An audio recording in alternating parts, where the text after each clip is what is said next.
Hey guys, it's Vince. Today in this video, I'm going to present you with something many of you have to see to really believe.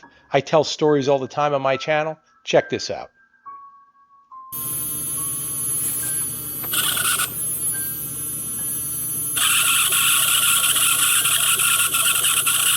Sounds like shit, right? Hey, I'm Lars. Welcome back to the shop. Just gonna talk a little bit about the PwnCNC whining. The spindle, my spindle was whining, so I just want to share this information with everybody. This happened a few weeks ago. Just getting around to getting a video up for it. Big shout out to PwnCNC. Big shout out to Clinton. Thank you very much for your assistance. It was quick. They knew what was going on. Had no issues. All right. Now, Clinton did say, let's get it documented just in case there is something wrong. Just in case. So we did. He got it all documented and everything. So in case something does go wrong in the future, at least we have it documented. And that is really cool. It is a top-notch company to work with.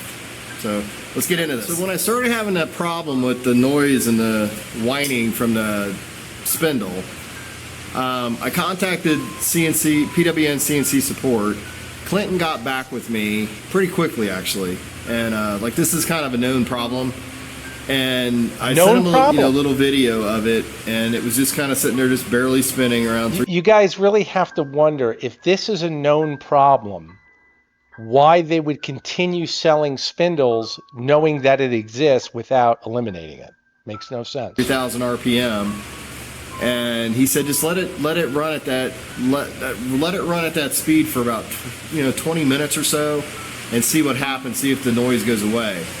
Let it run at that speed, approximately 3,000 RPM, for 20 minutes to see if the noise goes away. It did. It went away. So basically, what's happening is the grease is really cold inside of the spindle, and this happens with a lot of equipment. So when he brought that up, he's like, okay, I now know what's going on, because it happens with my bandsaw, it happens with my sanders and stuff like that. So basically the grease gets all cold and it needs to get heated up so then it can move through the spindle and get on all the bearings and stuff.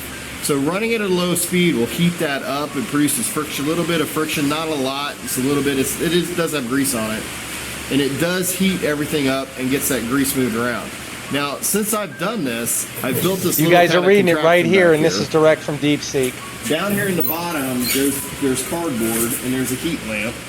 All right, and I just built the cardboard box out of red flags and what you should do. Built a little frame underneath. Now look at what this guy did because of what Clinton told him to do. To this gentleman, this made sense. I'm going to just rewind the video a little bit, and you can see here what this guy did. Kind of contraption back here. Down here in the bottom, there's cardboard and there's a heat lamp.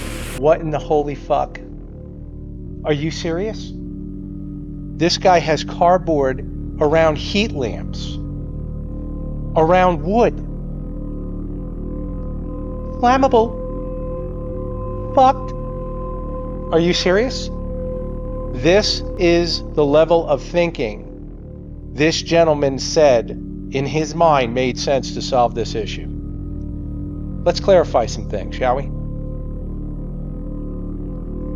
Heat lamps produce varying amounts of heat depending on their wattage and type, and many standard models reaching temperatures between 250 to 500 degrees. Let's go down. Do heat lamps get hot enough to start a fire? If heat lamps get covered in dust or are close enough to anything flammable, they can definitely start a fire. Now, I'm going to ask you guys a logical question, okay? Many of you are just shaking your head, laughing your asses off, as many of you deserve to. But if Clinton or anyone from this PwnCNC seen this video, as they should, because they would naturally want to be aware of what their clients are doing, nobody corrected this guy? Nobody said, hey, buddy, what you're doing is going to cause some serious problems, especially, God forbid, you start a fire in your shop and then you contact your insurance company and then they see this half-ass video and they're going to say, oh my God, what did you do? Some things are best seen to be believed. I'm not making this up.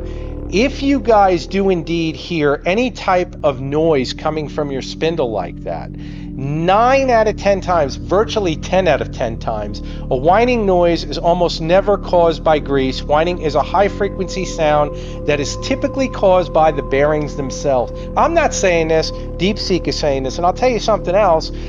Usually what happens is there's a rough spot or friction present on those bearings, or they lack proper lubrication, and in which case, over time, with heat expenditure, naturally it expands and the noise may fade or go away and seem itself to be an intermittent problem. There is no intermittent problem. The spindle should have been replaced.